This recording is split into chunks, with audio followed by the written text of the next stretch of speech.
எப்ப இந்த தர்கா வழிபாடு கூடும் என்று நீ சொல்லுகிறீங்களே, அதுதான் சத்திய பாதை என்று நீங்க பேசுறீங்களே. அப்படி என்றால் இந்த சத்திய பாதை என்றால் இந்த தர்கா வழிபாடு அது சரியான ஒரு கொள்கை என்றால் ஆயத்திலிருந்து நீங்க காட்டு. சுலைமான் நபிக்கு மிகப்பெரிய தர்கா இருந்தது, தர்கா இல்லாம இருந்தது. நபி அவர்கள் கட்டினார்கள், நபி அவர்கள் அங்க போய் பாத்தியா ஓதுனாங்க, நபி அவர்கள் அங்க போய் பத்தி கொளுத்தி வச்சாங்க, நபி அவர்கள் அங்க போய் பல கொலையை எடுத்துட்டு போறாங்க. எதா இருக்கட்டும், இப்படி ஒரு செய்தியை காட்டு. வரலாறை கேட்கக்கூடிய நாமோ சத்தியம் எது அசத்தியம் எது என்று தெரிந்து கொள்ளக்கூடிய நாமோ இந்த கொள்கையை சொல்ல வேண்டாமா? அபூதர் கிஃபாரி மாதிரி இருக்கணும்னு அவசியம் இல்ல. குறைஞ்சபட்சம் ஒரு மூமினாக ஈமான் உள்ள ஒரு நல்லடியாராக நாம வாழ வேண்டாமா? வாழ்வதாக இருந்தால் இந்த கொள்கையை எல்லா இடத்திலும் சொல்லணும். தர்கா வழிபாடுகள் கூடி இருக்கக்கூடிய இந்த நேரத்தில் அதை எதிர்த்து பிரச்சாரம், ஷிர்க்குகளும் அனாச்சாரங்களும் பிதாத்துகளும் கூடிக்கொண்டே இருக்கக்கூடிய இந்த நேரத்தில் ஒவ்வொரு இடத்திலும் பிரச்சாரம். நம்முடைய குடும்பத்திலே இருந்து ஆரம்பிப்போம். நம்முடைய தாய், நம்முடைய சகோதரி, நம்முடைய அண்ணன், நம்முடைய மாமா, நம்முடைய மச்சான், நம்முடைய அண்டை வீட்டுக்காரர்கள், இவங்கள்ட்ட இருந்து ஆரம்பிப்போம். இந்த கொள்கையை சொல்வதன் மூலமாக எவ்வளவு பெரிய துன்பங்கள் வந்தாலும், எவ்வளவு பெரிய சங்கடங்கள் வந்தாலும் அனைத்தையும் இறைவனுக்காக பொறுத்துக் கொள்வோம். இறைவன் மகத்தான ஒரு அருளை மறுமையில நம்மளுக்கு தருவான். அஸ்ஸலாமு அலைக்கும் வரஹ்மத்துல்லாஹி வபரகாத்துஹு. கண்ணியம் நிறைந்த இஸ்லாமிய சகோதர சகோதரிகளே, இந்த நேரத்திலே வழங்கப்பட்டிருக்கக்கூடிய தலைப்பு சத்தியத்தை சொல், அதிலே உறுதியாக நில் என்ற இந்த தலைப்பு வழங்கப்பட்டு இருக்கிறது. இந்த தலைப்பை பொறுத்தமட்டில் பெண்களுக்கான இந்த இஜ்திமாவில் ஏன் இந்த தலைப்பு வழங்கப்பட்டு இருக்கிறது என்றால், தாவா களம் என்பது, பிரச்சார களம் என்பது அது ஒரு சொகுசான ஒரு வாழ்வு அல்ல. கடினமான, அதே நேரத்தில் மறுமைக்கு எளிமையான ஒரு பாதை. பல்வேறு இறை தூதர்களும் நல்லடியார்களும் காட்டி தந்த வழி நடந்த ஒரு பாதை. எனவே இந்த பாதையில் பயணிக்கக்கூடிய நாம் நமக்கு என்னென்ன இடர்பாடுகள் ஏற்படலாம், தொல்லைகள் ஏற்படலாம், அப்படி தொல்லைகளும் சிரமங்களும் ஏற்படுகின்ற பொழுது நாம் கடைபிடிக்கக்கூடிய வழிமுறைகள் என்ன, இவைகள் அனைத்தையும் எடுத்து சொல்ல வேண்டும் என்பதற்குத்தான் இந்த தலைப்பு எனக்கு வழங்கப்பட்டு இருக்கிறது. சத்தியத்தை சொல், அதிலே உறுதியாக நில் என்றால், முதலில் சத்தியம் என்றால் என்ன என்று நாம் தெரிய வேண்டும். அந்த சத்தியத்தை தான் நாம் வெளியில் சொல்ல வேண்டும். அந்த சத்தியத்தை சொல்லுகின்ற பொழுதுதான் பல்வேறு விதமான துன்பங்களும் கஷ்டங்களும் நமக்கு ஏற்படும். எனவே முதலில் சத்தியம் என்றால் என்ன, உண்மையான கொள்கை என்றால் என்ன என்பதை முதலில் தெரிந்து கொள்ள வேண்டும். இன்றைக்கு இந்தியாவில் ஏறத்தாழ 25 to 30 கோடி இஸ்லாமியர்கள் வாழ்கிறார்கள் என்ற புள்ளி விவரங்களை சொல்கிறார்கள். உலக அளவில் நீங்கள் பார்த்தீர்கள் என்றால் ஏறத்தாழ 200 கோடி இஸ்லாமியர்கள் வாழுகிறார்கள் என்ற புள்ளி விவரங்களையும் சொல்கிறார்கள். இவ்வளவு ஜனத்தொகைகளை கொண்ட இந்த இஸ்லாமிய மக்கள் யாரிடத்தில் நீங்கள் கேட்டாலும் நான் சரியான ஒரு கொள்கையில் இருக்கிறேன், சத்திய கொள்கையில் இருக்கிறேன் என்றுதான் அத்தனை பேரும் சொல்வார்கள். 200 கோடி இஸ்லாமியர்களிடத்தில் நீங்கள் கேட்டீர்கள் என்றால் ஒவ்வொருவருமே நான் சத்திய கொள்கையில் இருக்கிறேன், நான் சரியான கொள்கையில் இருக்கிறேன் அப்படிம்பாங்க.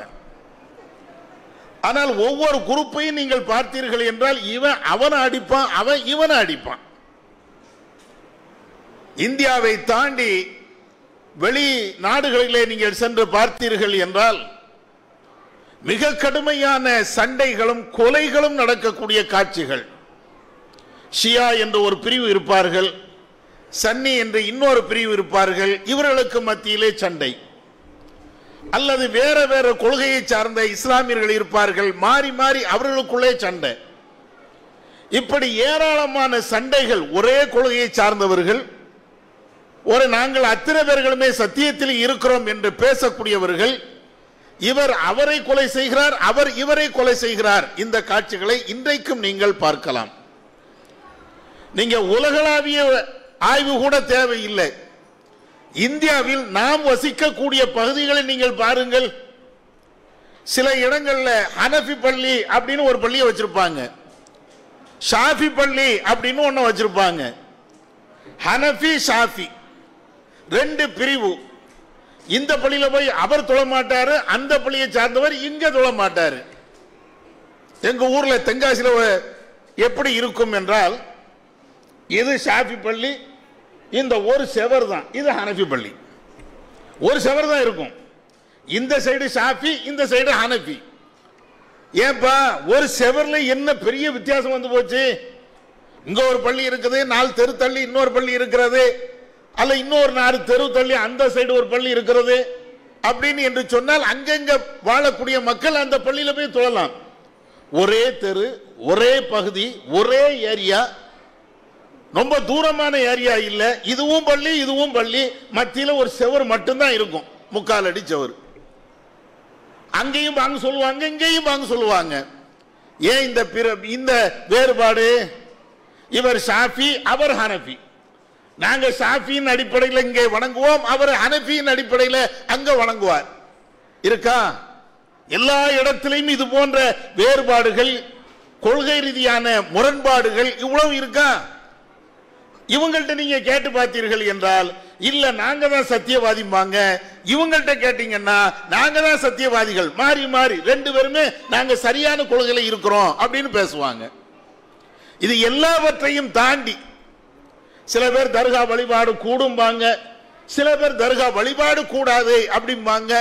கேட்டா நாங்க ரெண்டு பேரும் சத்தியத்துல தான் இருக்கிறோம் அப்படிம்பாங்க. எந்த அளவுக்கு என்று தெரியுமா? சமீபத்தில் ஜமாத்துல் உலமாவை சார்ந்தவர்கள் ஒரு பெரிய இது போன்ற ஒரு மாநாடு நடத்துறாங்க திருச்சியில. அப்படி மாநாடு நடத்துகின்ற பொழுது அந்த ஆலிம்கள்லயே 2 பேர் 2 விதமான கருத்துக்களை முன்வைக்கிறாங்க. சில பேர் அவுலியாக்களிடத்தில் உதவி, நாட்ட தேட்டங்களை கேட்கலாம், கபர்களுக்கு போகலாம், நம்முடைய கோரிக்கைகளை முன்வைக்கலாம் அப்படிங்கக்கூடிய கொள்கை. இன்னும் சில பேரை பார்த்தீங்கன்னா ஜியாரத்து உண்டு, ஆனா அவுலியாங்க உயிரோடு இருக்கிறாங்க, நாதாக்கள் உயிரோடு இருக்கிறாங்க, வலிமார்கள் உயிரோடு இருக்கிறாங்க, எனவே எங்களுக்கு நீங்கள் உதவி தாருங்கள் என்று கேட்கக்கூடாது இப்படின்னு சில பேர். இவங்க 2 பேருமே ஆலிமுகள், 2 பேருமே ஜமாத் உலமாவை சார்ந்தவர்கள். 2 பேர்ட்டையும் நீங்க கேட்டீர்கள் என்றால் நானும் சத்தியவாதி, அவர்களும் சத்தியவாதி, எல்லாம் சத்தியத்தில் தான் இருக்கிறோம் அப்படிம்பாங்க. இந்த உலகம் முழுவதும் முஸ்லிம்களுடைய நிலையை நீங்கள் பார்த்தீர்கள் என்றால் முரண்பட்ட சித்தாந்தத்தில் இருக்கிறார்கள். ஒவ்வொருவருமே நாங்கள் சத்தியம், சரியான கொள்கையில் வாழுகிறோம் என்று பேசுகிறார்கள். இது யாரும் மறுக்கவும் முடியாது, யாரும் எதிர்க்கவும் முடியாது. ஆனால் இப்படி உலகம் முழுவதும் இருக்கிறது. இப்ப என்ன மேட்ரு?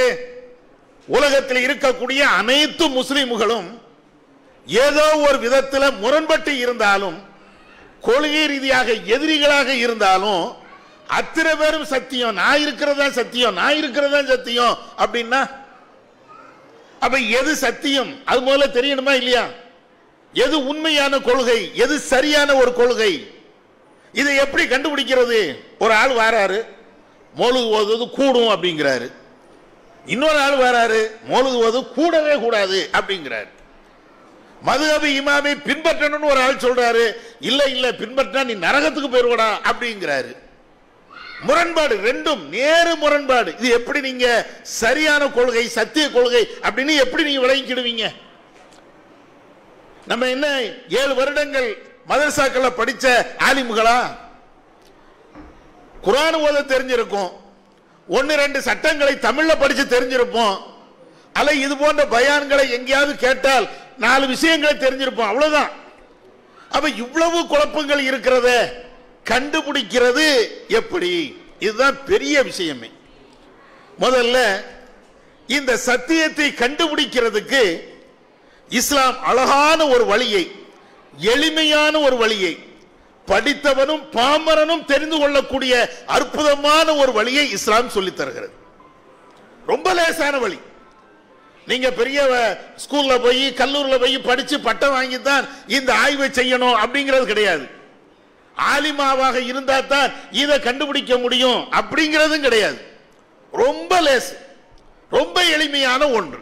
என்ன சத்தியம் என்றால் இறைவன்கிட்ட இருந்து வந்தது மட்டும்தான் சத்தியம். அல்லாஹ் குர்ஆன்ல சொல்லி காட்டுகிறான், அல் ஹக்கு மிர் ரப்பிக. சத்தியம் என்றால் சரியான கொள்கை என்றால் அது உம்முடைய இறைவனிடமிருந்து வந்தது, அது மட்டும்தான் சத்திய கொள்கை. அப்ப அசத்தியம் என்றால், அசத்தியம் என்றால் இறைவன் அல்லாத யாற்றை இருந்து வந்தாலும் அது அசத்திய கொள்கை. ஒரு சரியான கொள்கை என்றால், நியாயமான கொள்கை என்றால் அல்லாஹ்ட்ட இருந்து வந்திருக்கணும், இது சரியான கொள்கை. அல்லாஹ் அல்லாத பெரியார்கள், முன்னோர்கள், நாதாக்கள், வலிமார்கள், இமாமுகள், இத மாதிரி யாரை வச்சு கொண்டாலும் அவர் ஒரு சட்டத்தை சொல்கிறார், இவர் ஒரு சட்டத்தை சொல்கிறார் என்றால் இதுக்கு பேரு சத்தியம் கிடையாது. இத இஸ்லாம் பல்வேறு இடங்கள்ல நமக்கு அல்லாஹ் சொல்லி காட்டுகிறான். அல் ஹக்கு மிர் ரப்பிக். சத்தியம் என்றால் அல்லாஹ்ட்ட இருந்து தான் வரும். இன்னொரு இடத்துல அல்லாஹ் சொல்லி காட்டுகிறான், யா அய்யுஹன் நாஸ் கத் ஜாஅக்குமுர் ரசூலு பில் ஹக்கி மிர் ரப்பிக்கும். மனிதர்களே, உங்களிடத்திலே ஒரு தூதர் வந்திருக்கிறார். அவர் எப்படிப்பட்ட தூதர்? அல்லாஹ்விடமிருந்து சத்தியத்தை உங்களிடத்தில் கொண்டு வந்திருக்கிறார்.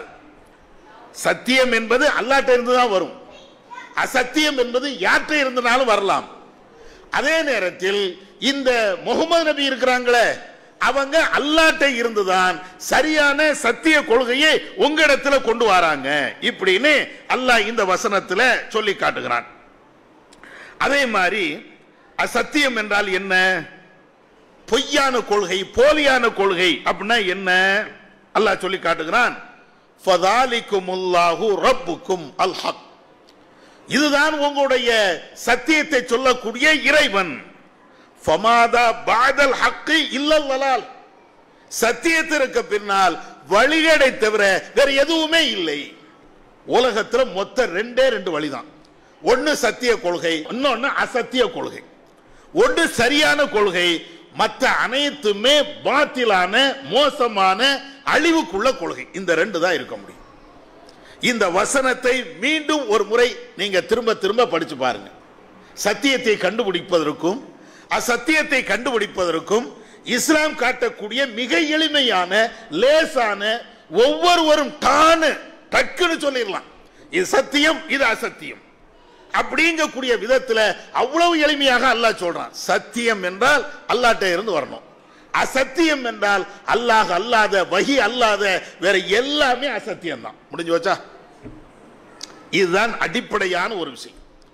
இப்போ இந்த அடிப்படையை வைத்துக்கொண்டு இந்த உலகத்தில் எது எல்லாம் அசத்திய கொள்கை, இந்த உலகத்தில் யாரெல்லாம் பாத்திலான கொள்கையில் இருக்கிறாங்க, சத்திய கொள்கையில் இருக்கிறாங்க, ஒவ்வொன்றா நீங்க எடுத்து பாருங்க. ரொம்ப கஷ்டப்பட தேவையில்லையே, ரொம்ப எளிமையாக நீங்க பாருங்க. சத்திய கொள்கை என்றால் அல்லாஹ்ட்ட இருந்து வரணும். இப்போ உதாரணமா பெண்கள், நீங்க எல்லாருமே ஃபர்தா போட்டிருக்கிறீங்க, இது சத்தியமா அசத்தியமா? எப்படி கண்டுபிடிக்கிறது? அத்தாட்ட போய், அத்தா ஃபர்தா போட்டிருக்கிறேன்னா சத்தியமா அசத்தியமா? அது சத்தியம் இல்லை அசத்தியம் இல்லை, துணிமா அப்படிம்பாங்க. இது அது அல்ல. ஃபர்தா போடுவது மார்க்க அடிப்படையில் இது சரியா தப்பா, கரெக்டா மோசமான கொள்கையா? கேளுங்க, யார்ட்டனாலும் கேளுங்க. சரியான கொள்கை. அதுக்கு என்ன சரிங்கிறதுக்கு என்ன அளவுகோல்? அல்லாஹ் குர்ஆன்லயே சொல்லி காட்டுகிறான். என்ன சொல்லி காட்டுகிறான்? பெண்களே, மூமினான பெண்களே, நீங்கள் வெளியில போகின்ற பொழுது உங்களுடைய பார்வைகளை தாழ்த்திக் கொள்ளுங்கள். வலா யுப்தீன ஸீனத்தஹுன்ன இல்லா மா லஹர மின்ஹா. எது வெளியில் தெரிகிறதோ அதை தவிர உங்களுடைய அலங்காரங்களை வெளியில் காட்டாதீர்கள். ஃபர்தா போட்டுக்கிடுங்க, உங்களுடைய அலங்காரங்களை வெளியில காட்டாதீங்க. இப்ப ஃபர்தா போடுவதற்கு, நம்முடைய அவயங்களை மறைப்பதற்கு, அது சத்திய கொள்கை என்று சொல்வதற்கு அளவுகோல் என்ன? அல்லாஹ் சொல்றான், குர்ஆன்ல இருக்குது. ஏன்னா அல்லாஹ்ட்ட இருந்து வந்ததானே சத்திய கொள்கை. அப்ப ஃபர்தா போடுகிறோம் என்றால் இறைவன் சொல்கிறான், அதனால ஃபர்தா போறோம். இதே ஃபர்தாவுல இன்னொரு முறை வச்சிருக்கிறாங்க. என்ன முறை? முகத்தை மூடிக்கிட்டே போவாங்க. நிறைய பெண்கள் பார்த்திருக்கலாம் இல்லையா? எங்க போனாலும் ஃபர்தா போட்டிருப்பாங்க, அதே நேரத்தில் முகத்தை மூடுவாங்க. முகத்தை மூடுகின்ற ஃபர்தாவும் இருக்கிறது, முகத்தை திறந்து வைக்கக்கூடிய ஃபர்தாவும் இருக்கிறது. இப்போ முகத்தை ஏன் மூடுறீங்க அப்படின்னு கேளுங்க, அதுதான் சரி அப்படிம்பாங்க, அது கரெக்ட் அப்படிம்பாங்க. நீங்க முகத்தை திறந்துட்டு இருப்பீங்க, நீங்க என்ன சொல்லுவீங்க, இதுதான் சரி அப்படின்பீங்க. ஃபர்தா போடலாம் கரெக்ட், இது சரி இது தப்பு அப்படின்னா குழம்புலாம் கூடாது. ஆஹா எங்க போய் ஆய்வு பண்றது, ஒண்ணு இல்லை, சிம்பிளா கேளுங்க. முகத்தை மறைக்கலாமா? ஆமா. சத்திய கொள்கை அது சரியான கொள்கை என்றால் குர்ஆன்ல அல்லாஹ் சொல்லியிருக்கிறோம்ல, எங்கேயா சொல்லியிருக்கிறானா? லேசா இப்படி கேட்டு பாருங்க, எங்கேயாவது அல்லாஹ் இங்க சொல்லியிருக்கிறானா முகத்தை மற? ரசூலுல்லாஹி காலத்தில் பெண்கள் இருந்தாங்களா இல்லையா? நபியுடைய காலகட்டத்தில் நபி தோழியர்கள் இருந்தாங்களா இல்லையா? அவங்க ஃபர்தா போட்டாங்களா இல்லையா? அவங்க முகத்தை மறைச்சாங்களா? ஒரு கேள்வி நீங்க அப்படி கேட்டு பாருங்க. நபியுடைய காலகட்டத்தில் இத மாதிரி முகத்தை மறைத்து கொண்டு சென்றவர்களை நீங்க பார்க்கவே முடியாது. ஒரே ஒரு கூட்டத்தை தவிர, ரசூலுல்லாஹ்வுடைய மனைவிமார்களை தவிர, நபி அவர்களுடைய மனைவிமார்களை தவிர வேற யாருமே முகத்தை மறைத்ததாக எந்த ஹதீஸ்லயும் நீங்க பார்க்கவே இயலாது. ஏன்? நபிமாருடைய மனைவிக்கு மாத்திரம் அல்ல, தனி சட்டத்தை சொல்லிவிட்டான். யா நிசா அன் நபி லஸ்துன்ன கஅஹதி மினன் நிசா, நபியுடைய மனைவிமார்களே உங்களுக்கு ஏனைய பெண்களுடைய சட்டத்தை போன்று உங்களுக்கு சட்டம் கிடையாது, உங்களுக்கு என்று தனி சட்டங்கள் இருக்கிறது. அந்த அடிப்படையில் நீங்க முகத்தை மூடணும். ரசூலுல்லாஹ்வுடைய மனைவிமார்கள் மட்டும்தான் முகத்தை மூடணும். ஏனைய பெண்கள் ஃபர்தா போடணும், அவயங்களை மறைக்கணும், உடம்புல உள்ள அலங்காரங்களை மறைக்கணும். இது ஏனைய பெண்களுக்கு. ரசூலுல்லாஹ்வுடைய மனைவிமார்களுக்கு அவயங்களை மறைக்கணும், அலங்காரங்களை மறைக்கணும். இது எல்லாவற்றையும் தாண்டி அவருடைய முகத்தையும் மறைக்கணும். இது ரசூலுல்லாஹ்வுடைய மனைவிமார்களுக்கு. அப்ப அதனால நீங்க எதை பார்க்கணும் அப்படின்னா, ஒரு சின்ன சட்டங்கள் அல்லது பெரிய சட்டங்கள், கொள்கை ரீதியான சட்டங்கள் எதுவாக இருந்தாலும் சரியா தப்பா, கரெக்டா அல்லது தப்பா அப்படின்னு பார்க்கிறதுக்கு ரொம்ப லேசு. இது எங்க இருந்து இருக்குது? முகத்தை மூடணுங்கிறிய, காட்டு, ஆதாரத்தை காட்டு, குர்ஆன்ல இருந்து காட்டு. காட்டியாச்சுன்னா முடிஞ்சு போச்சு. ஏன்னா சத்தியம்ங்கிறது அல்லாஹ்ட்ட இருந்து வரணும். வஹீ செய்தி மட்டும்தானே சத்தியம், வஹீ செய்தி மட்டும்தானே மார்க்கம்.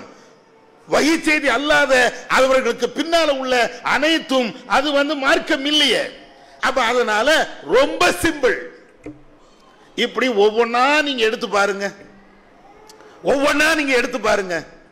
இப்ப அடுத்து நம்முடைய சமுதாயத்தில் இன்னைக்கு பெரிய பிரச்சனையாக இருப்பது இந்த ஷிர்க் எங்கக்கூடிய மார்க்கம் தடுத்த அந்த இணை என்ற அந்த பாவத்தை அதை தூக்கி பிடிப்பதில் நிறைய பேர் இன்னைக்கு நிற்கிறாங்க. தௌஹீதை ஏறத்தாழ 30-35 ஆண்டு காலமாக தமிழகத்தில் நம்ம சொன்னாலும் எல்லா இடத்திலும் உள்ள தர்காக்களை இன்னும் ஒழித்து விட முடியவில்லை. அது யதார்த்தமான உண்மை. உங்க ஊர்ல என்ன தர்கா இல்லையா? தர்கா எல்லாம் இழுத்து மூடிட்டாங்களா? ஒரு நேரத்தில் தர்காவை ஆதரித்தவர்கள் மீண்டும் இப்பொழுது அதே தர்காவை கடும் விமர்சனமாக செய்யக்கூடிய நிலையைத்தான் நாம பார்க்கிறோம். அப்ப அந்த மாதிரி கடுமையான நிலைகள் எல்லாம் இன்னைக்கும் இருக்கிறது. எந்த அளவுக்கு? இடையில கொஞ்சம் நிப்பாட்டி இருந்தாங்க. ஒரு 4-5 வருஷம், ஒரு 7-8 வருஷத்துக்கு முன்னால கொஞ்சம் குறைஞ்சி இருந்தது. அதற்கு முன்னால தமிழகத்தினுடைய நிலையை நீங்கள் பார்த்தீர்கள் என்றால், முஸ்லிம்கள் என்றாலேயே தர்கா வழிபாடு, தர்கா வழிபாடு என்றாலேயே முஸ்லிம்கள், இப்படித்தான் இருந்துச்சு. நம்ம ஊர்ல உள்ள பள்ளிவாசல் யாருக்கும் தெரியாது, நாகூர் தர்கா எல்லாத்துக்கும் தெரியும். நம்ம ஊர்ல 5 நேரம் தொழுகைக்காக வேண்டி பிரம்மாண்டமான பள்ளிவாசல எல்லாரும் கட்டி வச்சிருப்பாங்க. அந்த பள்ளிவாசல் யாரு கட்டினா, எப்படி வந்தது, எதற்காக வேண்டியது வந்தது, இதனுடைய வரலாறு தெரியாது. ஆனால் ஏர்வாடியில் இருக்கக்கூடிய தர்கா பிரசித்தி பெற்ற தர்கா. பேப்பர்ல போடும்போது நீங்க பாருங்களேன், பிரசித்தி பெற்ற தர்கா, பிரசித்தி பெற்ற ஊரு அப்படிம்பாங்க. அது என்னடா பிரசித்தி பெற்ற ஊரு? அட ஏர்வாடியில் தர்கா வருவதற்கு முன்னாலே எங்க ஊர்ல பள்ளிவாசல் இருந்துச்சு, யாருக்கும் தெரியாது. ஏர்வாடியில, நாகூர்ல அல்ல இன்ன பிற பகுதிகளில் இருக்கக்கூடிய அந்த தர்கா வருவதற்கு முன்னாலேயே உலகம் முழுவதும் பள்ளிவாசல் இருந்துச்சு, அதுவும் தெரியாது. ஆனா இவைகளுக்கு மட்டும் பிரசித்தி பெற்ற தர்கா, மிக பரக்கத்துகள் நிறைந்த ஒரு இடம், இப்படி எல்லாம் வச்சிருந்தாங்கல்ல. இடையில நம்முடைய பிரச்சாரத்தின் காரணமாக அந்த வழிபாட்டு முறைகள் முற்றிலும் ஒழியல, கொஞ்சம் குறைஞ்சிருந்துச்சு. என்ன குறைஞ்சிருந்துச்சு? ஒரு நேரத்தில் சப்பரம் அப்படிங்கிற பேர்ல திருவிழாக்கள் மிக கடுமையாக கொண்டாடினாங்க. இப்ப அப்படி இல்லை, கொஞ்சம் குறைஞ்சு மீண்டும் அதே போன்று கடுமையான விதாத்துகளோடு அனாச்சாரங்களோடு அக்கிரமங்களோடு மீண்டும் செய்வதற்கு ஆரம்பிச்சிருக்கிறாங்க. இதுக்கெல்லாம் என்ன காரணம்? இந்த ஆலிம் பெருமக்கள், நீ சிறுக்கு செய்யப்பா, நரகத்துக்கு போனாலும் பிரச்சனை இல்லை, இதெல்லாம் நீ செய்யி, அங்க பரக்கத்து கிடைக்கும், அங்க அபிவிருத்தி கிடைக்கும், அங்க நாட்ட திட்டங்கள் நிறைவு செய்யப்படும், இதெல்லாம் மீண்டும் மீண்டும் பிரச்சாரம் செய்து இன்னைக்கு எந்த அளவுக்கு அதை கொண்டு வந்து விட்டார்கள் என்றால் மிக கடுமையான விமர்சனம், மிக கடுமையாக அந்த செயல்களை செய்யக்கூடிய நிலை. சமீபத்தில் உங்களுக்கு எல்லாம் தெரியும், நெல்லையில் ஏர்வாடிங்கக்கூடிய ஒரு பகுதி, தர்கா இருக்கக்கூடிய ஏர்வாடி சொல்லல, அது ராமநாதபுரம், இது நெல்லையில் இருக்கக்கூடிய ஏர்வாடி. அந்த பகுதியில் நீண்ட நாட்களாக ஏறத்தாழ ஒரு 15-20 வருடம் என்று இருக்கும் என்று நினைக்கிறேன், இந்த அசனார் உசனாருங்கிற பேர்ல ஒரு திருவிழா கொண்டாடுவாங்க. அது எல்லாம் ஊர் மக்கள் எல்லாருமே சேர்ந்து அது வேண்டாப்பா, இஸ்லாத்துல இல்லப்பா அப்படின்னு நிப்பாட்டிட்டாங்க. இப்ப என்ன ஆகி போச்சு, ஒரு 2 பேர் கிளம்பி நாங்க நடத்தியே தீர்வோம் அப்படின்னு கோர்ட்டில் போய் உத்தரவு வாங்கி நடத்து. கோர்ட் என்ன சொல்லும், நீங்க போனாலும் நீங்களும் செஞ்சுக்கிடுங்க, அவங்க போனாலும் அவங்களும் செஞ்சுக்கிடுங்க, அப்படித்தானே?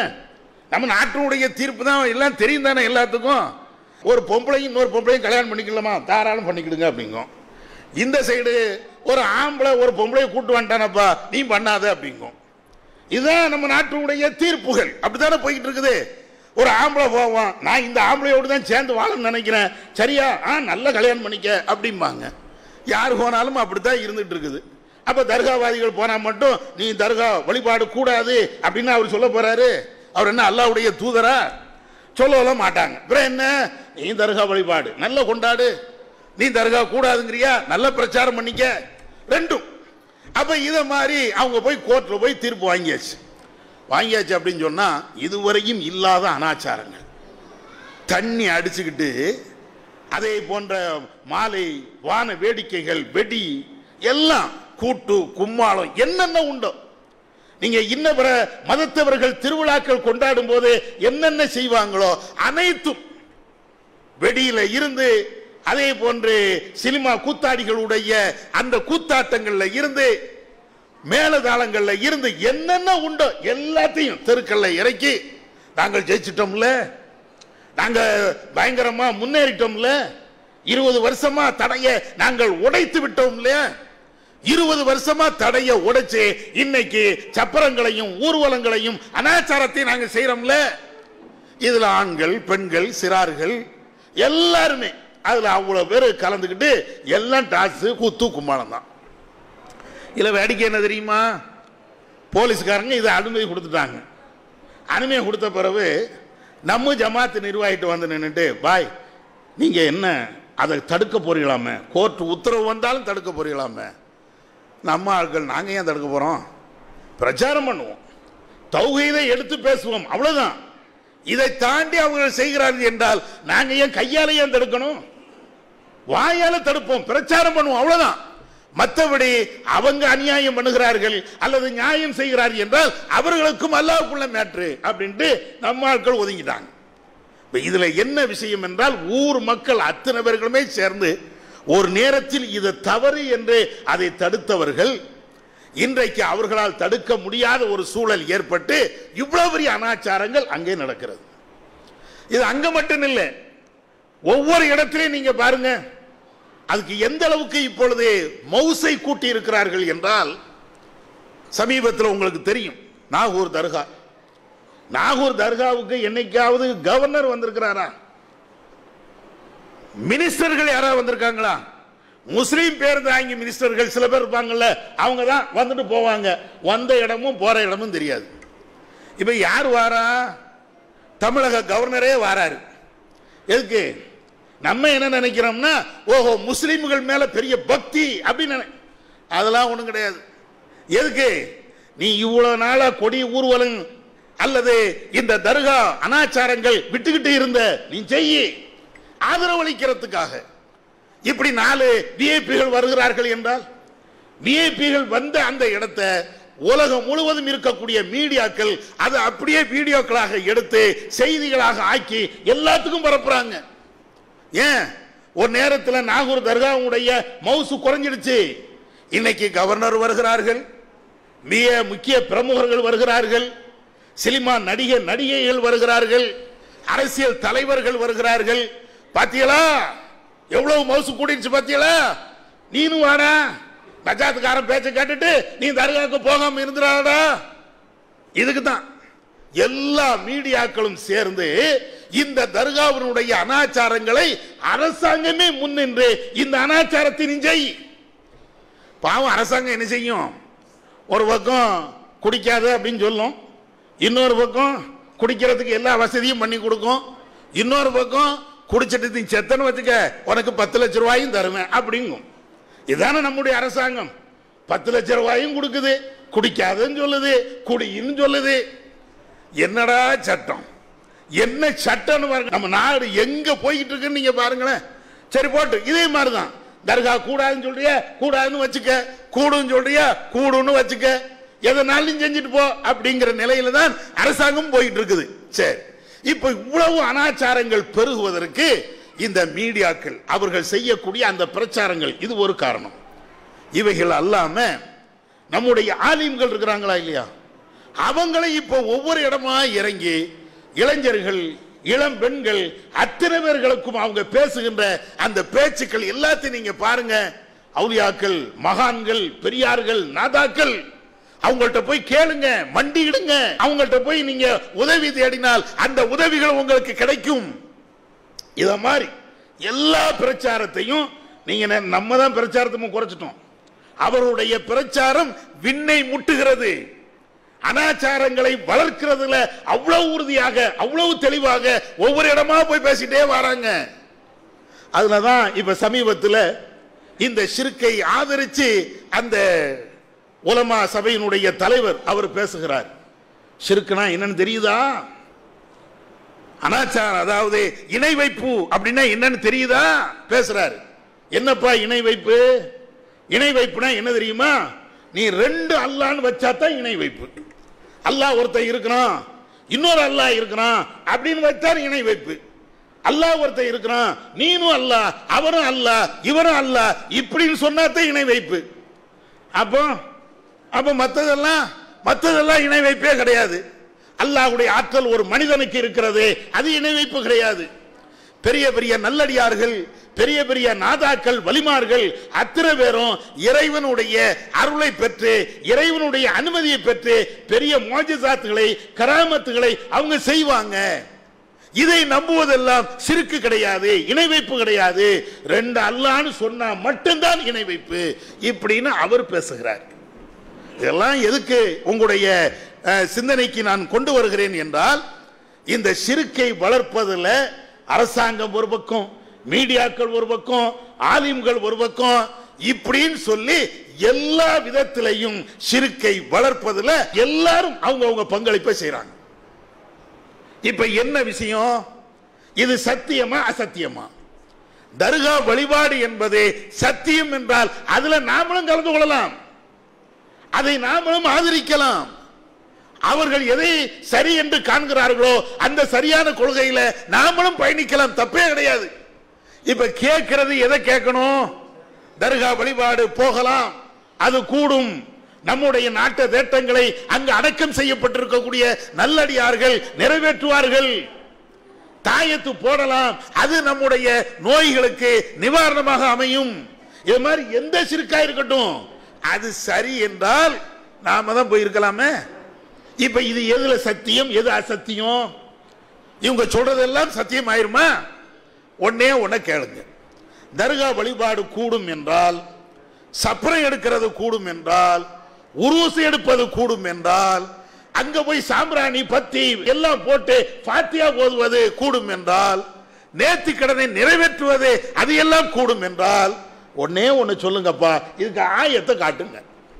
ஏன்னா சத்தியம்னா அளவுகோல் என்ன? குர்ஆன்ல இருக்கணும், ஹதீஸ்ல இருக்கணும். நபியுடைய காலகட்டத்தில் நல்லடியார்கள் யாரும் இல்லாம போயிட்டாங்களா? நபியுடைய காலகட்டத்தில் அவங்களுக்கு முன்னால் எத்தனையோ நல்லடியார்கள் வாழ்ந்து மரணித்தவர்கள் இருக்கத்தானே செய்யறாங்க. ரசூலுல்லாஹ்வுக்கு முன்னால் இப்ராஹிம் நபி வாழ்ந்தாங்க, நபி அவர்களுக்கு முன்னால் ஈசா நபி வாழ்ந்தாங்க, நபி அவர்களுக்கு முன்னால் பல்வேறு நபிமார்கள், மூசா நபி, சுலைமான் நபி, தாவூது நபி, நூஹ் நபி, இத்ரீஸ் நபி, சாலிஹ் நபி, எத்தனையோ நபிமார்கள் வாழ்ந்தார்கள் என்று குர்ஆன்ல அல்லாஹ் சொல்றானே.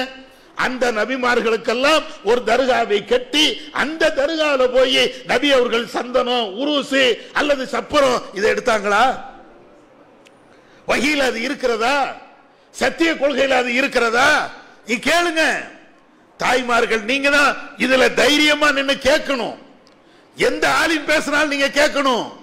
எப்ப இந்த தர்கா வழிபாடு கூடும் என்று நீ சொல்லுகிறீங்களே, அதுதான் சத்திய பாதை என்று நீங்க பேசுறீங்களே, அப்படி என்றால் இந்த சத்திய பாதை என்றால் இந்த தர்கா வழிபாடு அது சரியான ஒரு கொள்கை என்றால் ஆயத்திலிருந்து நீ காட்டு. சுலைமான் நபிக்கு மிகப்பெரிய தர்கா இருந்தது, தர்கா இல்லாம இருந்தது. நபி அவர்கள் கட்டினார்கள். நபி அவர்கள் அங்க போய் பாத்தியா ஓதுனாங்க. நபி அவர்கள் அங்க போய் பத்தி கொளுத்தி வச்சாங்க. நபி அவர்கள் அங்க போய் பல கொலையை எடுத்துட்டு போறாங்க. எதோ இருக்கட்டும், இப்படி ஒரு செய்தியை காட்டு. இப்ராஹிம் நபியுடைய காலகட்டத்தில் இப்ராஹிம் நபி அவர்கள் எவ்வளவு பிரச்சாரம் பண்ணாங்க, இதெல்லாம் நம்ம பார்க்கத்தானே செய்யறோம். அப்ப அதனால சத்திய கொள்கை என்றால் தர்கா வழிபாடு அதுதான் சரி என்றால் வஹீல இருந்து காட்டப்பா, வஹீ செய்தியில இருந்து நீ காட்டு. எங்கேயாவது இருக்குதா? ஆனால் வஹீ செய்தி என்ன சொல்கிறது?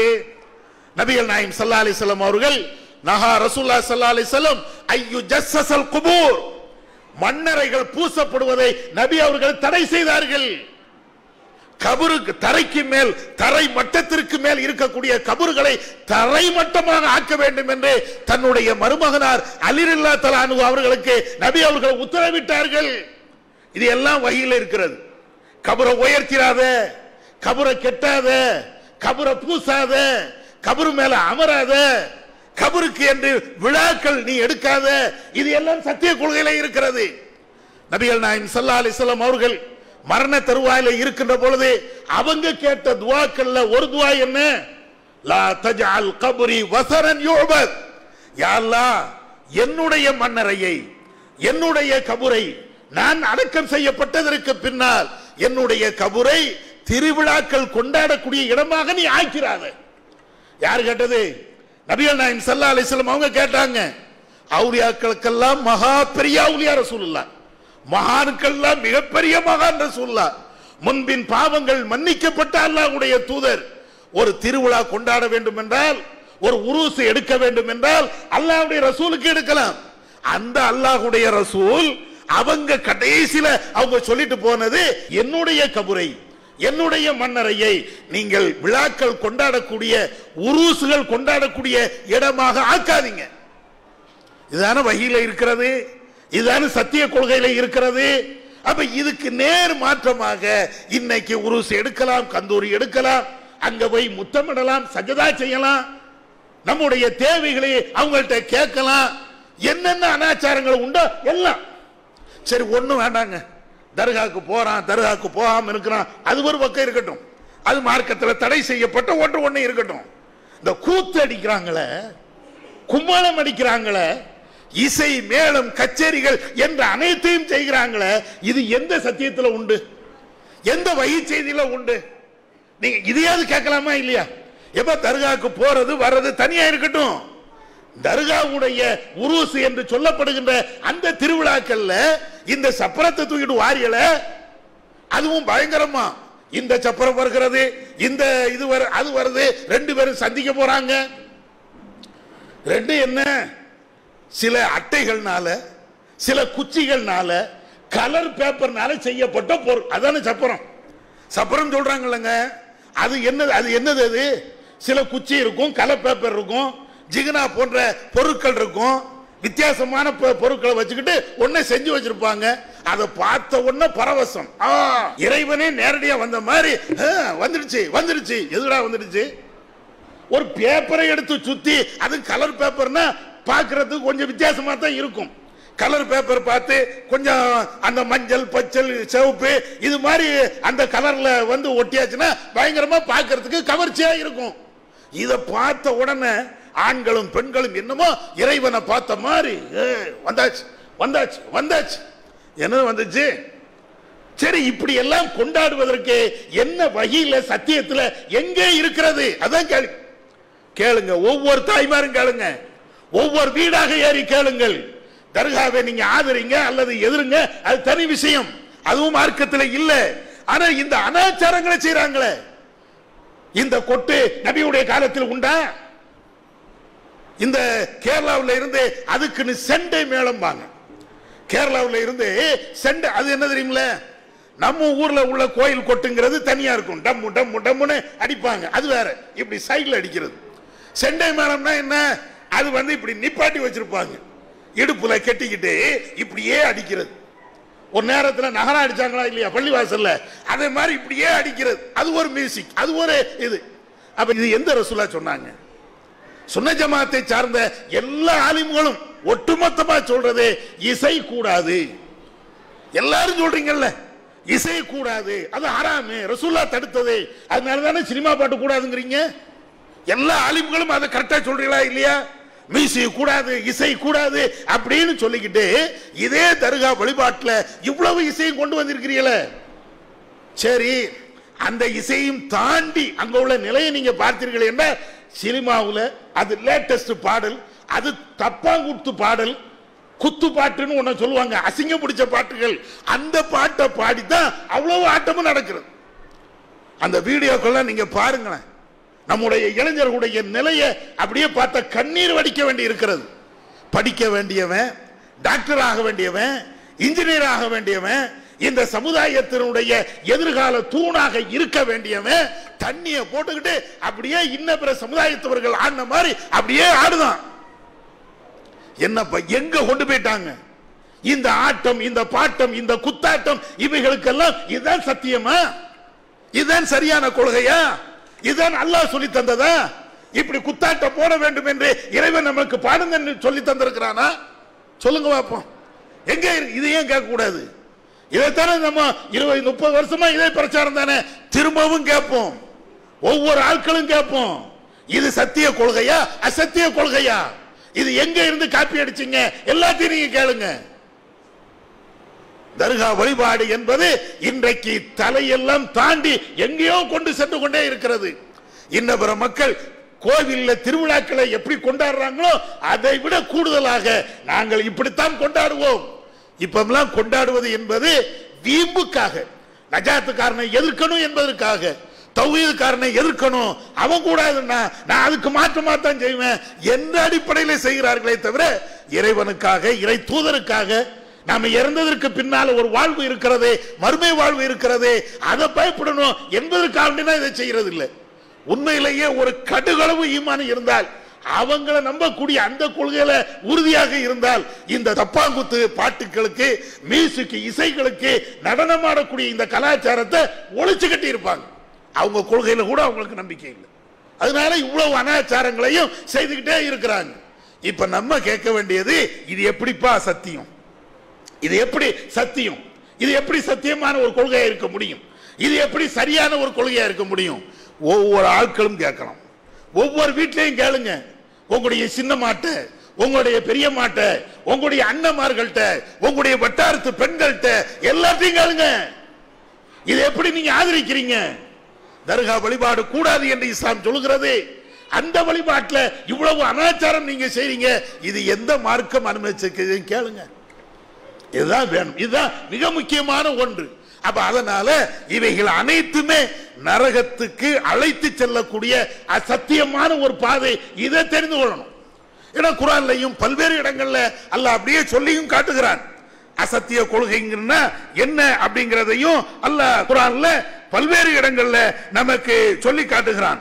ذَلِكَ بِأَنَّ اللَّهَ هُوَ الْحَقُّ, இவன் தான் அல்லாஹ், அவன் தான் சத்தியவாதி, அவன் தான் உண்மையை பேசக்கூடியவன்.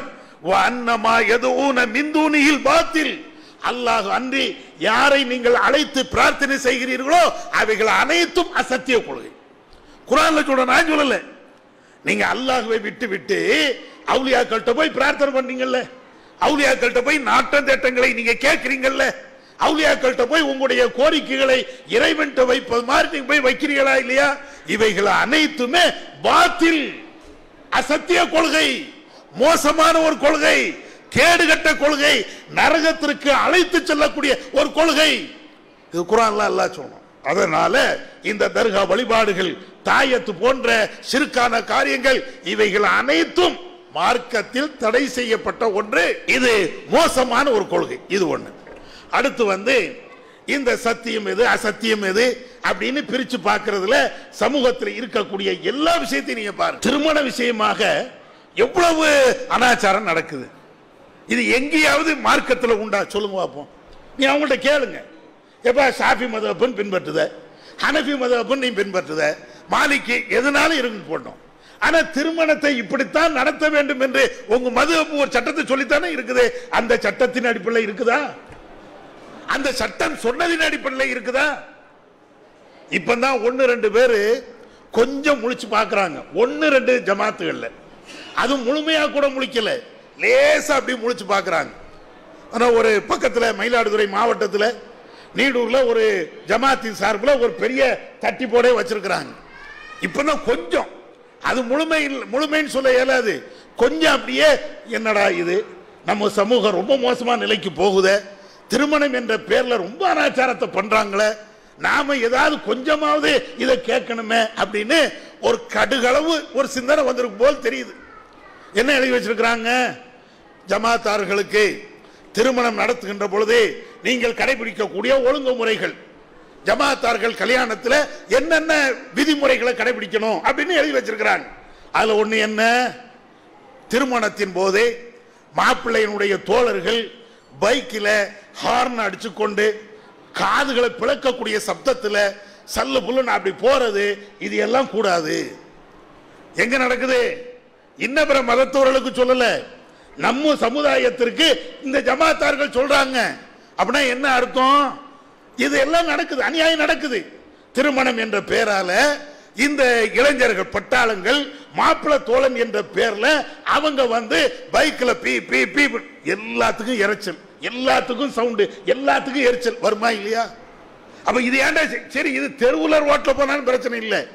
இப்ப லேட்டஸ்ட் மாடல் என்ன தெரியுமா? மண்டபம் என்றால், கல்யாண மண்டபம் என்றால் பைக்ல இப்படி ஹார்ன் அடிக்கிறது. மண்டபத்துக்குள்ளேயே மாப்பிள்ளைய கூட்டு வராங்களாம், ஒரு 20 பைக் 30 பைக், அதுல ஒரே நேரத்தில் ஹார்ன் அடிச்சுட்டு மாப்பிள்ளை அப்படியே கூட்டு வர்றது.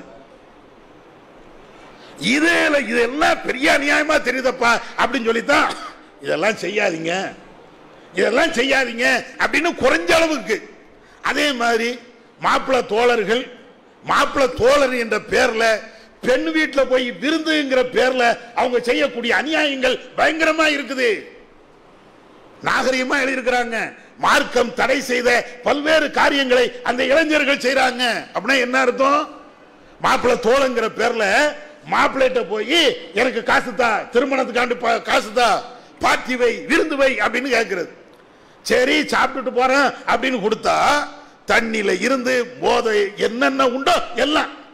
சரி, இது யாரு செலவு? அதுவும் மாப்பிள்ளை வீட்டு செலவு இல்ல, பொண்ணு வீட்டு செலவு. பெண்ணு வீட்டில் உட்கார்ந்துக்கிட்டு மாப்பிள்ளையுடைய தோழர்கள் தண்ணி அடிக்கிறாங்க, மாப்பிள்ளையுடைய தோழர்கள் அனாச்சாரம் பண்றாங்க. எவ்வளவு அநியாயமா இருக்கும். இதெல்லாம் எதுக்கு? இப்படி 1-2 ஜமாத்தும் இப்படி சொல்வதற்கு என்ன காரணம்? ரசூலுல்லாஹ் கற்று தந்த அந்த திருமண வழிமுறைகளை விட்டதுனாலதான், சத்தியத்தை விட்டதுனால, சத்தியத்தை விட்டதுனால நம்முடைய இளைஞர்கள் திருமணம் என்ற பெயர்ல இவ்வளவும்.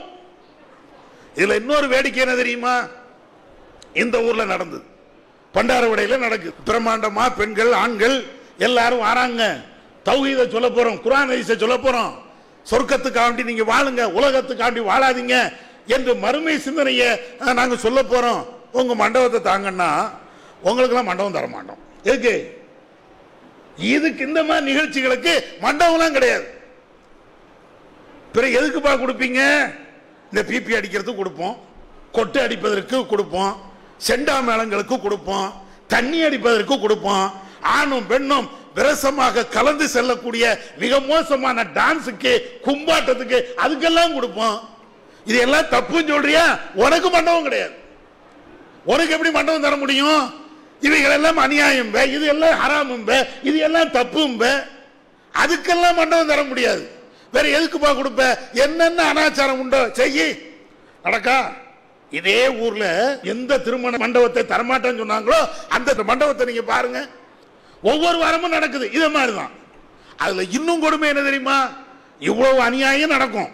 நம்முடைய ஆலிம் சார் கரெக்டா ஆஜராயிருவாரு அந்த கல்யாணத்துக்கு. அந்த கல்யாணத்தில் போய் தான் அன்னிக்காஹு மின் சுன்னதி ஃபமன் ரகிப அன் சுன்னதி ஃபலைஸ மின்னி. யாரு? நம்ம ஆலிம் சார்.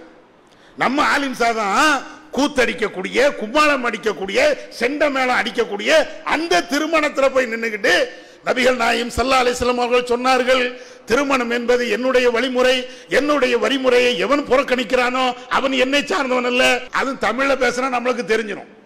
அது தமிழ்ல சொல்ல மாட்டாங்கல்ல, அரபியில தானே சொல்லுவாரு. நமக்கும் அரபி தெரியாதா, அலிம்சாவுக்கும் பாதி அரபி தெரியாதா? அதனால என்ன செய்யறது? ஊட்ட அடிக்கிறது. இப்ப இந்த கல்யாணம் தான் ரசூலா கற்றுத்தந்த சுன்னத்தான திருமணமா? இந்த பிபி அடிச்சுட்டு வராங்களே மேலதாளங்களோடு, அதுவும் டான்ஸ் கும்மாளத்தோடி வராங்களே, இந்த கல்யாணத்தை நபிகள் நாயகம் ஸல்லல்லாஹு அலைஹி வஸல்லம் காட்டி தந்த திருமணமா? இதுக்குத்தான் அன்னிக்காஹு மின் சுன்னத்தியா? எவ்வளவு பெரிய அனாச்சாரம், எவ்வளவு பெரிய அநியாயங்கள். கொஞ்ச நெஞ்ச அநியாயம் நடக்கல, ஏராளமான அநியாயங்கள், ஏராளமான பாத்திலான கொள்கைகள் அனைத்தையும் ஆலிம்களும் ஜமாத்தார்களும் இன்றைக்கு முன்னின்று நடத்துறாங்க. அதனாலதான் இவ்வளவு.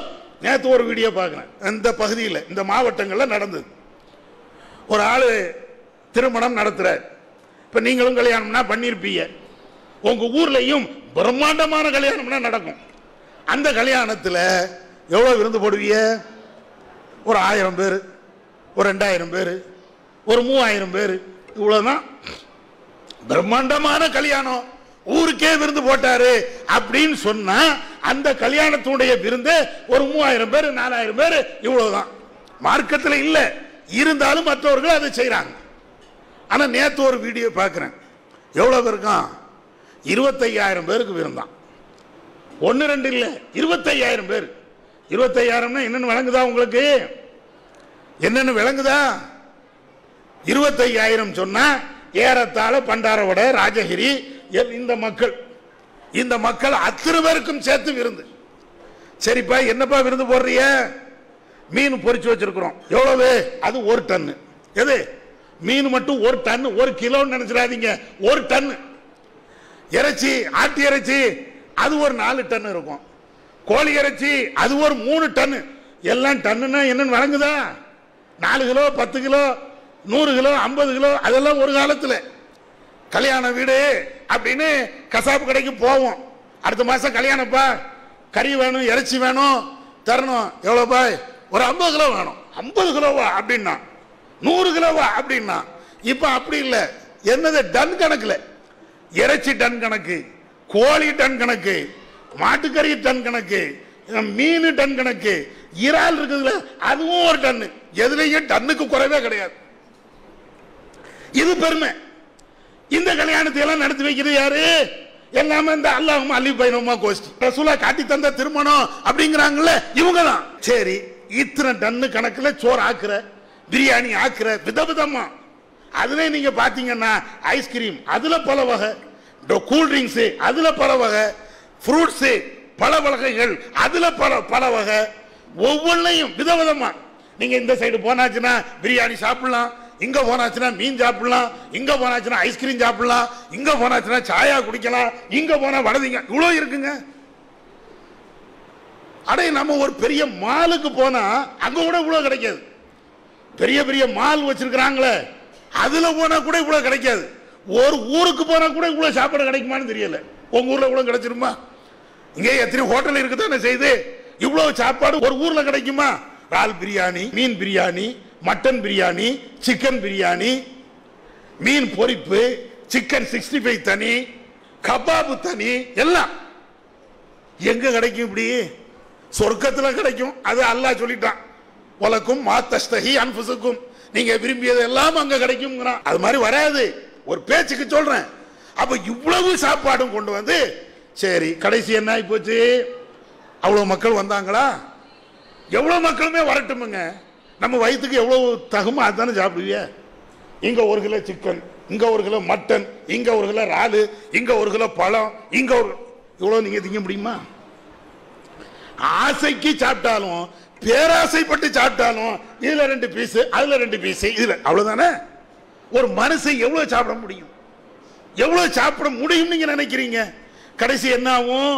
டன் கணக்கில் உணவுப் பொருட்களை வாங்கி ஏதோ ஒரு டன் வாங்கினோம்னா அரை டன் செலவாகும், மீதி அரை டன் குப்பையில தான் கூட்டணும். அதான் நடக்கும். இஸ்ராஃப் நடக்கா? அநியாயம் நடக்கா?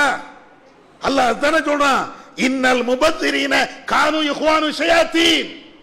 வீண் விரயம் செய்யக்கூடிய அத்தனை பேர்களுமே ஷைத்தானுடைய உடன்பிறப்புகள், ஷைத்தானை சார்ந்தவர்கள், ஷைத்தானுக்கு சகோதரர்கள். இப்ப இவ்வளவு பெரிய இதெல்லாம் சரியான கொள்கையா பாத்திலான கொள்கையா? இது ஹக்கா பாத்திலா? சொல்லுங்க பாப்போம். சில பேரு இந்த கல்யாணத்தில் போய் கலந்து கொள்ளணுமே அப்படின்னு நினைக்கிறோம். பிரம்மாண்டமா நடத்தக்கூடிய இது போன்ற படோடமாக நடத்தக்கூடிய விருந்துகள்ல நானும் போவேன், நீனும் வா. அப்ப பாத்திலாக நடத்துறாங்க. பாத்தில் எல்லாம் இப்படித்தான் இருக்கும். நீங்க உலகத்துல என்னென்ன அநியாயங்கள் இருக்குதோ அந்த பாத்தில்கள் எல்லாத்தையும் நீங்க பாருங்க, மிகப்பெரிய கவர்ச்சி இருக்கும். அதுல ஹக்குல கவர்ச்சிலாம் இருக்காது, சத்தியத்துல கவர்ச்சிலாம் இருக்காது. சத்தியத்தை நீங்கள் பார்த்தீர்கள் என்றால் அவ்வளவு கவர்ச்சிகள் இருக்கும். அந்த கவர்ச்சியின் அடிப்படையில் தான் இவ்வளவும் செய்யிட்டே இருக்கிறாங்க. அப்ப திருமணத்தின் பேரால பாத்திலான கொள்கை, தர்காவின் பேரால பாத்திலான கொள்கை, இபாதத்தின் பேரால பாத்திலான கொள்கை, எல்லா விதமான பாத்தில்களும் நம்மை சூழ்ந்து இருக்கிறது. இப்போ உங்களுக்கு இது எல்லாம் பாத்தில் அப்படிங்கிறதுக்கு சிம்பிள், நான் ஆரம்பத்தில் சொன்ன மாதிரி குர்ஆன்ல இருந்தால் ஹக்கு, வஹீல இருந்தால் அதுதான் சத்திய கொள்கை, வஹிக்கு அப்பாற்பட்டு இருந்தால் அது அசத்தியம். நான் செஞ்சாலும் சரிதான், நீங்க செஞ்சாலும் சரிதான். சிம்பிளா இப்படி புரிஞ்சுக்கலாம். இப்ப இந்த சத்திய கொள்கையில் இருக்கக்கூடிய நாமோ இந்த சத்தியத்தை தெரியாத மக்களுக்கு எடுத்து சொல்ல வேண்டிய கடமை நமக்கு இருக்கா இல்லையா? நபிகள் நாயகம் ஸல்லல்லாஹு அலைஹி வஸல்லம் அவங்க சொன்னாங்க, அல்லாஹ்வுடைய தூதர் சொல்றாங்க, ஒரு தீமையை நீ கண்டால் மன்றா மின்கும் முன்கரன் ஃபல்யுகைரு பியதிஹி, ஒரு தீமையை நீ கண்டால் நீ கையால் நீ தடு.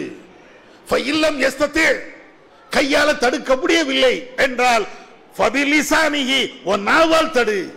ஃபஇல்லம் யஸ்ததி, இல்ல நாவாலையும் தடுக்க முடியவில்லை என்றால் ஃபபி கல்பிஹி, உன்னுடைய உள்ளத்தால் வெறுத்து ஒதுக்கு. வதாலிக அல்ஆஃபுல் ஈமான், இதுதான் ஈமான்ல கடைசி நிலை. அநியாயங்கள் அசத்தியங்கள் நிறைந்த ஒரு ஊர்ல, ஒரு பகுதியில், ஒரு நாட்டில் நம்ம வாழ்கிறோம் என்றால் ரசூலுல்லாஹ் சொல்லக்கூடிய மிக முக்கியமான மூன்றே மூன்று, அதுல ஒன்னே ஒன்று சொல்றதா இருந்தால் பிரச்சாரம். கையால தடுக்க முடியாது. கையால் தடுக்கணும் என்ன அர்த்தம்? இதே மாதிரி டன் கணக்கில் சோத்தை போட்டு வீண் அடிக்கிறானா போய் சவுட்ல 2 அடி அடிக்கணும். ஏன்டா இப்படி பண்ற அப்படின்னு கேட்கணும். முடியாது. ஏன்னா அடி வாங்கினவன் நல்ல ஜாலியா சுத்துவான். தீமையை தடுத்த நாம ஜெயிலுக்கு போகணும். சட்ட ஒழுங்கு பிரச்சனை வந்துடும். அது செய்ய முடியாது. அடுத்து என்ன செய்யறது? ஃபபிலிசானிஹி, நம்முடைய நாக்கினால் பேசுவோம். எவ்வளவு பேச்சு பேசுறோம். கண்டவனுக்கெல்லாம் விளம்பரம் தேடி தரோம் தெரியுமில்ல. நம்ம உப்புக்கு சப்பு இல்லாத ஒவ்வொரு பிரச்சனைக்கும் அடுத்த ஆளுக்கு நாமளாக உட்கார்ந்து விளம்பரம் பண்ணிக்கிட்டே இருப்போம். புதுசா ஒரு ஃபர்தா வருதுன்னு வைங்களேன், அந்த ஃபர்தாவை ஃபர்தா கடைக்காரன் விளம்பரம் பண்ண மாட்டான். பண்றது யாரு? நம்ம அக்கா, நம்ம தங்கச்சி. அந்த கடையில் போய் ஃபர்தா எடுத்தேன், எவ்வளவு சூப்பரா இருக்கு தெரியுமா? இந்த கடையில் ரேட்டு எவ்வளவு குறைவு இருக்கு தெரியுமா? அந்த கடையில் உள்ள நகையை பார்த்தியா? இந்த கடையில் உள்ள நகையை பார்த்தியா? இங்க உள்ள சுடிதாரை பார்த்தியா? கடைக்காரன் பேசாம தான் இருப்பான். அவன் ஏசி ரூம்ல கல்லு மாதிரி உட்கார்ந்துட்டு இருப்பான். நம்ம காசே கொடுக்காம எதுவுமே இல்லாம அவனுக்கு அவனுடைய விளம்பரம் பண்ணிட்டே இருப்போம். இது மனுஷனுடைய இயல்பு. எல்லாரும் பண்ணத்தான் செய்வோம். ஆனா மறுமைக்காக இந்த அசத்திய கொள்கையை எதிர்த்து ரசூலுல்லாஹ் பேச சொன்னாங்க. அதுக்கு அப்படி ஒரு நாளைக்கு ஒரு தடவையா பேச வேண்டாமா? பேசணுமே. ஒவ்வொரு ஆட்கள்கிட்டையும் பேசணுமே. ஒவ்வொரு ஆட்கள்கிட்டையும் இந்த கொள்கை அசத்திய கொள்கை தான், இது தப்பு தான் என்று பேச வேண்டாமா? அதனாலதான் ரசூலுல்லாஹ் சொல்றாங்க, உங்களில் யாருக்காவது ஒரு ஆளு தீமையை நடக்க கண்டால் கையால தடு, இல்லால் வாயால பேசு. ஒவ்வொரு ஆட்கள்கிட்டையும் நீ பேசிக்கிட்டே இரு. இது தப்பு, இது தப்பு, இது தப்பு சொல்லு. நம்ம என்ன நினைக்கிறோம்? சொன்னா திருந்திருவாங்களோ? உனக்கே அந்த கவலை. நீ சொன்னா திருந்துறான், திருந்தாம போறான். திருந்துறது ஓ வேலையா? யாரையும் திருத்துறது நம்முடைய வேலை இல்ல. தப்பா வளங்க கூடாது. தாவா பண்றதா நம்முடைய வேலை. பல்லிகு மா உன்சில இலைக், நபியே உங்களுக்கு இறக்கேறப்பட்ட வழியை நீங்கள் எடுத்து சொல்லுங்கள். எடுத்து சொல்றதா நம்முடைய வேலை. திருத்துறது அது அல்லாஹ்வுடைய வேலை. நான் இவ்வளவு நாளா சொல்லிட்டேன், திருந்தவே மாட்டேங்காங்களே. திருந்தவே மாட்டோம், உனக்கு என்ன? மூசா நபி சொன்னாங்க, கடைசி வரையும் ஃபிரௌன் தான் திருந்தல. அதுக்காக வேண்டி மூசா நபி பெரிய தப்பு பண்ணிட்டாங்களா? ரசூல்லா சொன்னாங்க, அபூஜஹல் திருந்தல, உத்துபா திருந்தல, ஷைபா திருந்தல, நபி அவருடைய சிறிய தந்தை அபு தாலிபே திருந்தல. அதனால என்ன விளங்குதே? திருத்த வேண்டிய பணி நம்முடைய பணி அல்ல, சொல்ல வேண்டிய பணி நம்முடைய பணி. திரும்ப திரும்ப சொல்லுவோம், அனாச்சார திருமணங்கள், தர்கா வழிபாடுகள், ஷிர்கான காரியங்கள், பிதாத்தான காரியங்கள், இது மார்க்கத்தில் இல்லாத ஒன்று, அசத்திய கொள்கை. இதை திரும்ப திரும்ப சொல்லுவோம். அப்படி சொல்லும் போதுதான் கடுமையான எதிர்ப்பு வரும். எல்லா இடத்திலையும் எதிர்ப்பு வரும். உங்க சாச்சிட்ட போய் சொல்லுங்க, போமா போமா அங்க போய் உட்காரு அப்படின்வாங்க. பெரிய ஆலிம்சா மாதிரி பேசுற யாரு? சாச்சி. இங்க வந்து தம்பிட்ட சொன்னா போதும், அறுக்க வந்துட்டியா அப்படின்னு அவன். தர்காக்கெல்லாம் போக கூடாது. சரிம்மா விடு விடு, யாரு போறா இப்போ, சரி அங்க உட்காரு அப்படின்பா. அங்க போய் சின்னத்தா பெரியத்தா அவங்கள்ட்ட போய் சொன்னாச்சுன்னா, குடும்பத்துல ஒன்னா இருந்த குடும்பத்தை நாளாக வந்துட்டா அப்படிம்பாங்க. இதெல்லாம் வரும். நம்மளை கடுமையாக வறுத்து எடுப்பார்கள். நீங்க சத்தியத்தை சொல்லி பாருங்க, கடுமையான எதிர்ப்பு வந்துடும். அதே நேரத்தில் உங்க குடும்பத்தில் உள்ள ஒரு ஆளுக்கு, எப்பா தண்ணி அடிக்கிறான், என்ன செய்யறது? ஒன்றும் பிரச்சனை இல்லை, பார்த்துக்கிடுவோம். சினிமா பார்க்குறானே, இந்த ஊரில் எவன் சினிமா பார்க்காம இருக்கான்? ஒரு மாதிரியா பொம்பளை பின்னால சுத்துறானே, வயசு பண்ணலன்னா அப்படித்தானே சுத்துவான். இதுக்கெல்லாம் இது எல்லாத்தையும் ஆதரிப்பாங்க. பொம்பளை பின்னால சுத்தாத அப்படின்னா உன் வேலையை பாரு. எதிர்ப்புகள் அப்பதான் வரும். தீமைகளை நீங்கள் ஆதரிக்கும் போது ஒரு எதிர்ப்பும் வராது. நன்மைகளை நீங்கள் எடுத்து சொல்கின்ற பொழுது குடும்பத்தில் இருந்து எல்லா இடத்திலையும் கடுமையான எதிர்ப்புகள் நம்மை சூழ்ந்துகிட்டே இருக்கும். அந்த நேரத்தில் தான் இந்த கொள்கையில உறுதியாக இருக்கணும். சத்தியம் தெரிஞ்சிருச்சு, இதுதான் கரெக்ட் என்று தெரிஞ்சிருச்சு. அசத்தியவாதிகளிடத்தில் இந்த கொள்கையை எடுத்து சொல்ல வேண்டிய பணி நம்முடைய பணி, ஒவ்வொரு மூமினும் செய்ய வேண்டிய பணி. அப்படி இருக்கின்ற பொழுது மிக கடுமையான எதிர்ப்புகள் வருகிறது என்றால் அந்த எதிர்ப்பையும் தாண்டி சொல்லும். நீங்க எல்லாம் அடிக்கடி கேள்விப்பட்டிருப்பீங்க, அபூதர் அல்-கிஃபாரி எங்கக்கூடிய ஒரு நபித்தோழர். ஆரம்ப காலகட்டத்தில் இஸ்லாத்துக்கு வந்த ஒரு நபித்தோழர், சாதாரண ஒரு ஆளுங்க.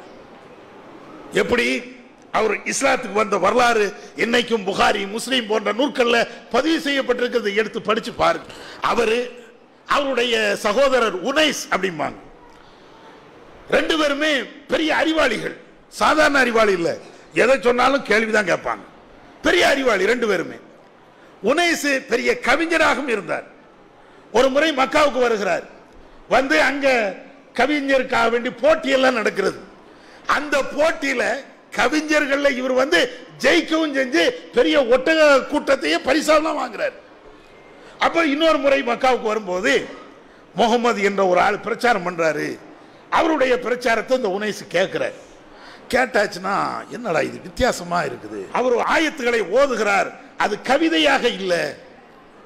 ஏன்னா இவர் பெரிய கவிஞர். கவிதை எது, சாதாரண உரைநடை எது, எல்லாமே இவருக்கு தெரியும்.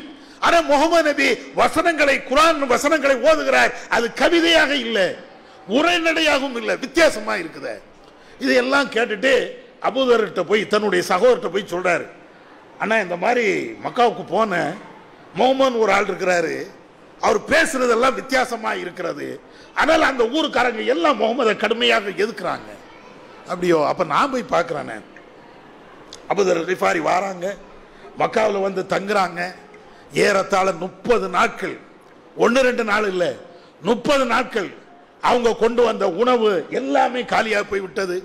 ஜம்சம் தண்ணீரை குடிச்சுக்கிட்டே வாழ்றாங்க. ஆனாலும் நல்ல கொழுத்து போய் தான் இருக்கிறாங்க. அவங்களுடைய உடல் மெலிதாக ஆகல. இதெல்லாம் அபூதர் அல்-கிஃபாரியே சொல்றாரு. நல்லா இருந்தேன், ஒரு கட்டத்தில் நபி அவர்களை சந்திக்கணும் அப்படிங்கக்கூடிய நிலையில நபி அவர்களை சந்திப்பதற்காக வேண்டி காத்துக்கிட்டே இருக்கிறேன். ஒரு ஆள்கிட்ட போய் நான் கேட்கிறேன், இந்த புதுசா ஒரு மதத்தை பத்தி பேசுறாரு, அவரை தெரியுமா இப்படின்னு கேட்டதான் தாமதம் வந்து அடி அடின்னு அடிச்சு போட்டானுவ. அப்புறம் வாயே திறக்காம நான் பேசாம கொஞ்ச நாள் நான் இருக்கிறேன். அதற்கு பின்னால அலி அவங்க வந்து என்ன பாக்குறாங்க. ஒரு நாள் பாக்குறாங்க, 2 நாள் பாக்குறாங்க, 3 நாள் பாக்குறாங்க. நான் ஊருக்கு புதுசு என்று தெரிஞ்சுக்கிட்டு என்கிட்ட வந்து ஒரு கேட்குறாங்க, என்னப்பா இங்கேயே படுத்து கிடக்கிறிய, காபாவிலே வந்து கிடக்கிறிய, என்ன மேட்ரு? இல்லை நான் ஒன்று சொல்லுவேன், என்னை அடிக்காதீங்க. அபூதர் அல்-கிஃபாரி சொல்றார், என்ன அடிச்சிடாதீங்க, என்ன எதுவும் பேசிடாதீங்க, எனக்கு உதவி செய்யறதா இருந்தா செய்யுங்க, இல்லைன்னா எதுவும் தேவையில்லை அப்படி ஒரு வாக்குறுதி தந்தால் என்னுடைய நோக்கத்தை சொல்றேன். அப்ப அலி அவங்க சொல்றாங்க, சொல்லுப்பா. இல்ல இங்க முகமதுன்னு ஒரு ஆள் இருக்கிறாராமே, அவரை சந்திக்கத்தான் நான் வந்திருக்கிறேன் அப்படின்னோன்னதான் அலி ரலியல்லாஹு தஆலா அன்ஹு அவங்கள கூட்டிட்டு ரசூலாட்ட போறாங்க. ரசூலாட்ட அந்த கொள்கையை ஏத்துக்கிறாங்க. ஏத்து முடிச்ச உடனே அபூதர் கிஃபாரி சொன்ன வார்த்தை என்ன தெரியுமா? அல்லாஹ்வின் தூதரே, நீங்கள் சொல்லக்கூடிய இந்த கொள்கை சரிதானே? ஆமா சரி. சத்தியமான கொள்கை தானே? ஆமா சத்தியமான கொள்கை. அப்படி என்றால் இந்த கொள்கையை என்னுடைய ஊரிலும் இந்த ஊரிலையும் நான் சொல்லுவேன். சத்தியம் என்று எனக்கு தெரிந்து விட்டால் என்றால் அதுல தாமதம் என்பது கிடையாது, நான் கண்டிப்பாக பேசுவேன். அப்பதான் ரசூலா சொல்றாங்க, அபூதரே, முகமது நபி என்று என்ன விசாரிச்சதுக்கே ஒன்னு அடிச்சாங்க. இந்த ஊர்க்காரங்க படுமோசமானவங்க. ஒரு நேரம் வரும், காலம் கனியும், அந்த நேரத்தில் இந்த பிரச்சாரத்தை நீ எடுத்து சொல்லு, இப்ப வேண்டாம், ஊருக்கு போ, சொல்லியே தீருவேன். அபூதர் கிஃபாரி அதே மக்காவுல எந்த காபாவுல ஒரு மாதம் தங்கினார்களோ அதே காபாவுக்கு வருகிறார்கள். லா இலாஹ இல்லல்லாஹ் முஹம்மது ரசூலுல்லாஹ் அப்படின்னு உரக்க சத்தம் போடுறாங்க. ஊரே திரளுகிறது, அடிச்சு தோம்சம் பண்றாங்க அபூதர் கிஃபாரிய. அந்த இடத்துல அப்பாஸ் ரலியல்லாஹு தஆலா அன்ஹு அவங்க தான் வராங்க. அபூதர் கிஃபாரி கீழே அடக்குறாங்க. ஊர் மக்கள் எல்லாருமே அவரை போட்டு அடி அடின்னு அடிக்கிறாங்க. இந்த நிலையை பார்த்துட்டு அப்பாஸ் ரலியல்லாஹு தஆலா அன்ஹு அவங்க அபூதர் கிஃபாரி மேல விழுந்து எல்லாத்தையும் தடுக்கிறாங்க. அடிக்காத அடிக்காத அப்படிங்கிறாங்க. அப்படி சொல்லும் போது அவங்க சொன்ன வார்த்தை என்ன தெரியுமா? அப்பாஸ் அவங்க சொல்றாங்க, இவர் யாரு தெரியுதா?